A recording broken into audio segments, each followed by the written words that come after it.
ลิปนี้อาจจะมีภาพ เสียง หรือเนื้อหาที่ไม่เหมาะสมด้านพฤติกรรม ความรุนแรง ซึ่งต้องใช้วิจารณญาณในการรับชม ผู้ชมที่มีอายุน้อยกว่า 18 ปี ควรได้รับคำแนะนำจากผู้ปกครอง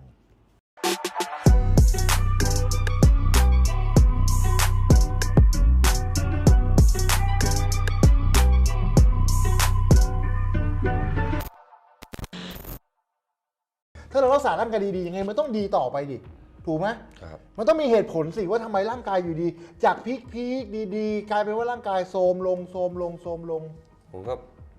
ไปหลง ไปกับเพื่อนอีกเหมือนเดิม แก๊งเดิมไหม เหมือนเดิม แก๊งที่ตอนอายุ19โดนตบไปแล้วนะ ใช่ครับ แก๊งนั้นยังอยู่จนถึงตอนนี้ก็ยังคบกันอยู่แล้วแก๊งนั้นเขาชวนเราไปอะไรจากเราเริ่มไปเที่ยวคาราโอเกะเริ่มกินเบียร์เริ่มกินเหล้าสูบบุหรี่ยัง ยังครับ ยังไม่สูบ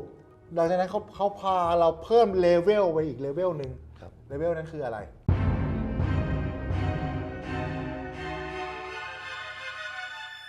ยาเสพติด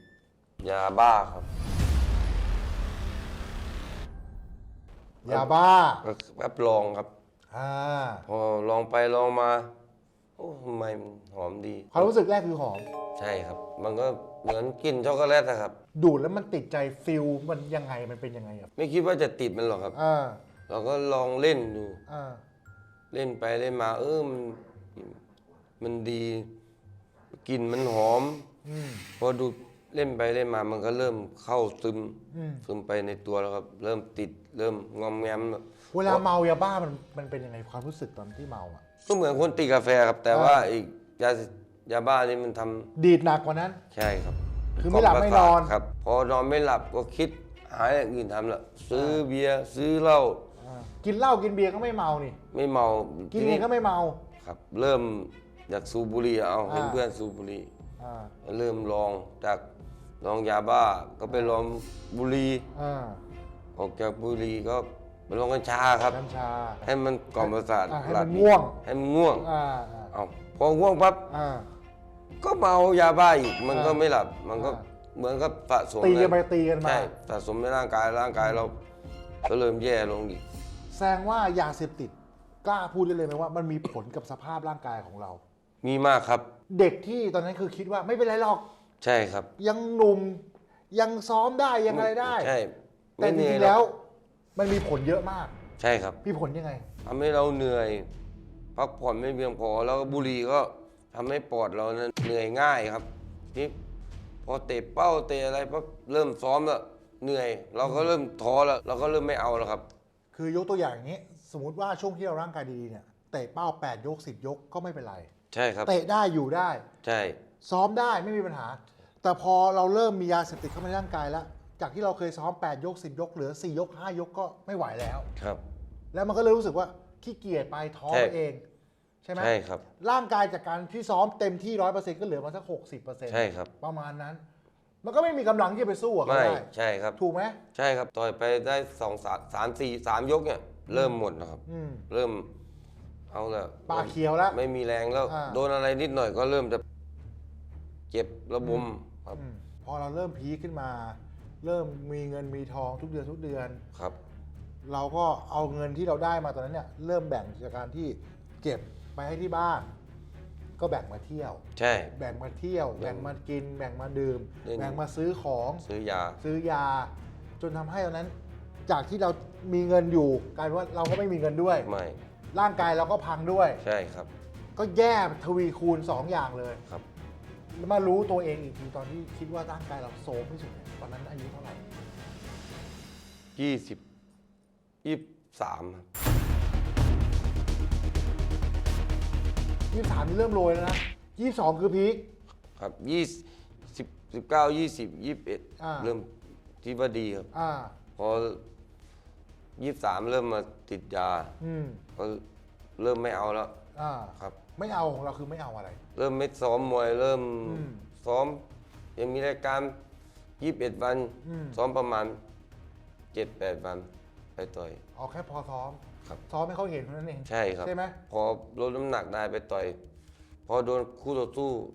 อย่างนั้นอย่างนี้ก็เริ่ม ทิ้งตัวครับ เริ่มทิ้งตัวเริ่มไม่อยากสู้แล้ว เริ่มไม่อยากสู้ คือจริงๆแล้วเนี่ยไม่ใช่ว่าเป็นมวยไม่สู้ ครับ เป็นมวยสู้ถ้าเกิดร่างกายดี ครับ บางคนเนี่ยชอบปรามาสว่าก้อยพบเป็นมวยใจไม่ดี ครับ จริงๆไม่ใช่ เหตุผลหลักๆคือเพราะว่าเขาเริ่มเข้ามายุ่งกับยาเสพติดแล้ว ใช่ผมซ้ ร่า อง ม กายเขาไม่ดีแล้ว ซ้อมน้อยแล้วก็ พอไม่มีแรงจิตใจมันก็ไม่เต็มร้อยแล้ว คือพูดง่ายๆสั้นๆเลย กูเนี่ยต่อยเงินเพื่อเอาตังค์แค่นั้นเอง ใช่ครับ ถูกไหม ใช่ครับ ไม่ได้ต่อยเพื่อชื่อเสียงหรือว่าต่อยเพื่อความสำเร็จแล้ว ใช่ ต่อยมวยเพื่อแค่อยากได้ค่าตัว ใช่ เพื่อที่จะมาเที่ยวต่อ ครับ ช่วงหลังก็เซียนมวยเขาก็ไม่มีไม่มาตรฐานนะ อืม เขาก็ไม่มั่นใจในตัวเราแล้ว อืม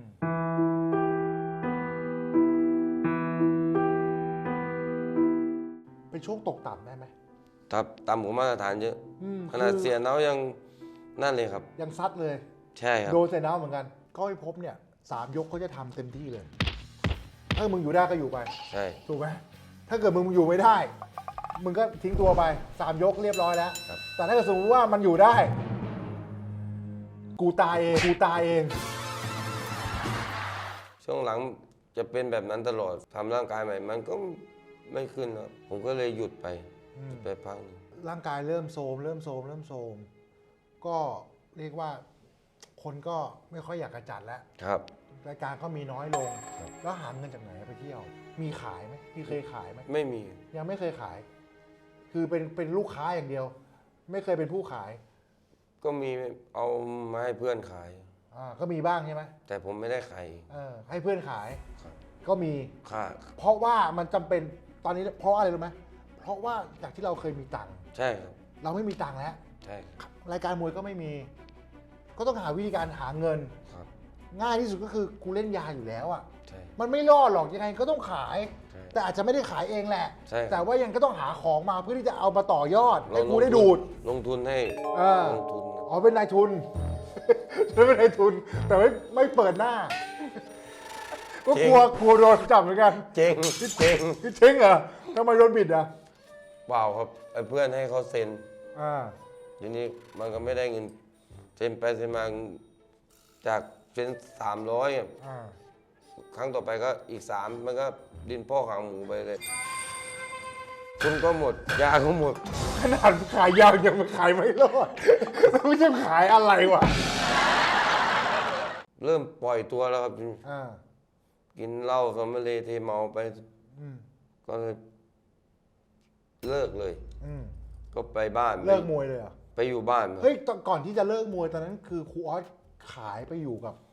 ท็อปคิงอยู่แป๊บหนึ่งก็คือของพี่หนุ่มอ่ะใช่ไหมใช้ชื่อค่ายนะก็พี่พบเลยนะ ท็อปคิงบอกสิ ท็อปคิงบ็อกซิ่งตอนนั้นก็คือเปลี่ยนจากสิทธิ์ครูออสเพชรยินดีแล้ว ไปอยู่กับพี่หนุ่มแล้วแล้วซ้อมที่ไห ต น อน นะ ตอนอยู่กับพี่หนุ่มร่างกายยังไหวอยู่ ยังไหวอยู่ต่อยอยู่กี่ไฟต์ต่อยอยู่กับพี่หนุ่มอ่ะ 3-4 ไฟล์ แล้วไฟต์ไหนไฟต์สุดท้ายเลยตัดสินใจว่าร่างกายกูไม่ไหวแล้วจริงๆกูต้องเลิกแล้ว ต่อยมารอบแรงเยอะเขา อ่า พอดีจังหวะมีปัญหาพอดีไปแบบ เที่ยว ไอ้เรื่องเที่ยวเนี่ยโดนจับเนี่ยนะ ครับ เป็นฉายาที่ทุกวันนี้น้องๆในค่ายทุกคนเรียกเขาเคยดูไหมครับ 2499สะพานของเมืองคุณเคยดูไหมครับ คุณรู้จักไหมครับ แดงใบเล่ดำเอสโซปุ๊ระเบิดขวด ยังไม่เท่ากับคนนี้นะครับ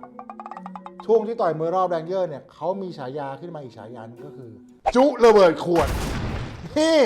จุระเบิดขวดเนี่ยเล่าเรื่องจุระเบิดขวดหน่อยนี่ตำนานนี้มันเกิดขึ้นได้ยังไงจุระเบิดขวด โอ้พอจังหวะ ผมไปเที่ยวอะมันมีหมอลำที่บ้าน ที่ชัยภูมิเหรอ ใช่ที่โรงเรียนในโรงเรียน อ่า ผมก็แบบหัวหน้าแก๊งอะครับ โอ้เก่าเลย ตอนนั้นเดินโยกไหมเดินโยกไหมเดินโยกไหม แบบ เต้นไหมเต้นไหม โอ้โห เต้นหน้าห้างเลยนะครับ ผมไปถอดเสื้อไว้ เราถอดเสื้อเราเป็นอย่างนี้เราเมาเราต้องถอดเสื้ออยู่แล้ว ใช่ อ่า ถอดเสื้อแขนเสื้อกันหนาว อ่า เสื้อกันยาว ผมมีเรื่องหน้าข้างหน้าเวทีก่อนครับ อ่า แบบเขามาหาเรื่องผมก็เลย อืม จะชกกัน อืม ทีนี้ก็เลยแยกกันออกไป อืม ผมก็เลยจะไปใส่เสื้อ อืม นี่ตำรวจกับนั่นแหละครับเขาตามผมไปเขาไปค้น อืม ในเสื้อผมก็เจอ แต่ยังไม่ได้ปา ยังไม่ได้ปา ยังไม่ได้ทำอะไรเลย เขาฝากเราไว้ ไม่เขาเอาแบบมายัดเหมือนยัดใส่เสื้อเราแล้วก็ อ๋อ แจ้ง คือเขาเอาของเปลี่ยนมาให้เราเป็นคนเก็บ พอเขายัดปั๊บเขาก็แจ้งตำรวจมา อ่า มาค้นผมเลย อ๋อเหมือนกับแบบว่าเหมือนกับมันรู้ตัวนะ ผมตกบันไดเหมือนตกบันไดพลอยโจร คือเหมือนกับแบบว่าไอ้คู่ต่อสู้ก็รู้ว่าไอ้นี่มีของอยู่ ใช่ ในตัว กูว่ามันจะล่อมันยังไง แต่ของผมอ่ะผมไม่ได้เอามา เผื่อตำรวจไปพวกเดียวกับมัน ถูกไหมถูกไหมแต่ของเสือกอยู่ในเสื้อเรา ครับก็ของมันอยู่ในกระเป๋าผมก็ปฏิเสธกันไม่ได้เพราะผมก็ต้องผมก็ต้องรับก่อน อืม แล้วก็ค่อยไปคุยกัน อ่า ที่สถานีตำรวจใช่ไหมครับ เคลียร์ได้ไหมเคลียร์ได้ไหม ไม่ได้ อ่า เพราะว่า จำนวนด้วยหลักฐาน ใช่ อืม ในที่สาธารณะด้วย อ่าย ามวิการด้วย อ่า เขาก็ตัดสินมาเลย ผมก็ต้องประกันตัวออกมาต่อยมวยรอบอีก ตัดสินเท่าไหร่ตอนนั้น ตัดสิน4 ปีครับ ตัดสิน4 ปี คือติดคุกนะ4 ปีไม่รอลงอาญา ไม่รอลงนักโทษไม่เคยทำความผิด ไม่เคย อ่ามี มีต้องโทษไม่เคยมีคดีอะไร อ่า เหลืออยู่กึ่งหนึ่ง2 ปีครับ 2 ปี นี้ผมก็ ประกันตัวออกมา กันตัวมา เพื่อจะต่อยมวยรอบแรงเยอะ ใช่ครับ อ่า มาต่อยครับตัดเชือก อ่า แพ้ดวงสมพงศ์กอสพทอง สู้คดีแล้วสู้ไปสู้ไม่เขาก็ตัดยืนตามศาลชั้นต้น อืม ก็ต้องยอมครับ ไปติดอยู่ปีนึงครับ ติดเต็ม ติดที่ไหน ๆที่ชัยภูมิครับ สรุปคือติดคุก จากฉายาจุระเบิดขวด ติดคุก1 ปี ทั้งที่กูก็ไม่ได้ปาแต่กูมาอยู่ในเหตุการณ์ โดนยัดของเข้ามา ของก็ไม่ใช่ของ ของพี่ของตัวเอง หัวหน้าแก๊งอ่ะ อ่า ต้องเอากับผมก็มีผมกับหลานผมผมก็คิดว่าเขาจะเอาคนหนึ่งอ่ะแต่ผมสุดท้ายก็ต้องเป็นผม ก็แสดงว่าตอนนั้นก็คือจบอนาคตนักมวยแล้ว ใช่ครับ ติดคุก1 ปีนี่คือจบแล้ว ปีนึงต้องมันเป็นช่วงเวลาที่ต้องบอกว่าทุกข์ทรมานไหม ใช่ครับ เนาะ ใช่ จากคนที่เคยอยู่ข้างนอกมีชีวิตอิสระ ใช่แบบอิสระอยากจะไปไหนก็ไปได้ไป ที่ไหนก็ไปได้ไปเที่ยวไปอะไร อืม พอเข้าไปอยู่ในนั้นก็ตามต้องมีระเบียบแบบเขาเลย อ่า จะกินก็ต้องมีเวลากินนอน มีเรื่องนะในคุกมีเรื่องมีตีเขาไหมมีอะไรไหม ไม่มี ไม่มีเอาอยู่แบบเรียบร้อยเหรอ ไม่เขารู้จักผมเขารู้จักผม เขารู้เราเป็นนักมวย ใช่ ก็เลยไม่มีใครมายุ่ง เขาดูรายการเสร็จปั๊บเย็นนี้ อ่า พรุ่งนี้ผมเข้าไป คือแพ้ดวงสมพงษ์ตอนเย็น รายการชิงร้อยชิงล้านผมเคยไปออก ออกเขาออกเชิญงานด้วย ใช่ครับ ออกรายการชิงร้อยวันนี้ วันรุ่งขึ้นเราเข้าไปอยู่ในคุกแล้ว ครับเขาเอาแบบแผ่นซีดีมาเปิดดู อืม มันก็มีผมพอรายการผมจบปั๊บพรุ่งนี้ผมก็ผมก็เข้าไปอยู่อ้าวเขาบอกว่าต้องไปเห็นอยู่ในเพิ่งดูชิงร้อยชิงล้านเลยผมไม่เข้ามาเร็วจังอ๋ออันนั้นมันภาพเก่าครับ เป็นเทป เป็นเทป เป็นเทปนาน ครับ แล้วมาเล่าตอนนี้มันเหมือนจะตลกนะครับ แต่ว่าตอนนั้นบอกเลยไม่ตลก ไม่ตลกนะ ไม่ตลกนะ เข้าไปครั้งแรกผมก็ เออ โอ้โหมันเหมือนในหนังนี่ทอนเก้งผมก็ตาย กลัวไหมกลัวมาโดนแบบนี้ คือพูดง่ายๆนะ เข้าไปในคุกผู้ชายนะ มันต้องกลัวนะคือกลัวโดนตุ๋ย มีไหมกลัวไหม ผมไม่กลัวหรอก เพราะว่าถ้าเกิดมีคนมาทำงั้นเราทำยังไง เราก็ต้อง ซัดไหม เราก็ต้องสู้ครับ แต่เขารู้เขารู้ว่าเราเป็นนักมวย ใช่ เขาก็จะไม่กล้ามาเกาะแกะไม่กล้ามาอะไรหรอกจริงไหมแต่ในคุกนี่เรื่องตุ๋ยมีจริงไหม มี มีนะ คุกมันเล็กครับ มันไม่ค่อยถ้า อ๋ แบบ อคุกต่างจังหวัด ครับ อืม แต่มันก็มีพวกขาโจพวกมันก็มีมั่ง มีแบบคนที่คุม ครับ มีผู้มีอิทธิพลในคุกก็ต้องมีเหมือนกัน ใช่ นะครับสรุปก็คืออยู่ในคุกมา1 ปีเต็ม ครับ ๆตอนนั้นอายุเท่าไหร่ตอนที่ติดคุก24 25ได้ไหม 25เป็นเจเพศพอดี โอ้โหพอดีเลย ครับ แล้วก็เรื่องเป็นจเพศนี่เรื่องจริงเหมือนกันนะครับ นะ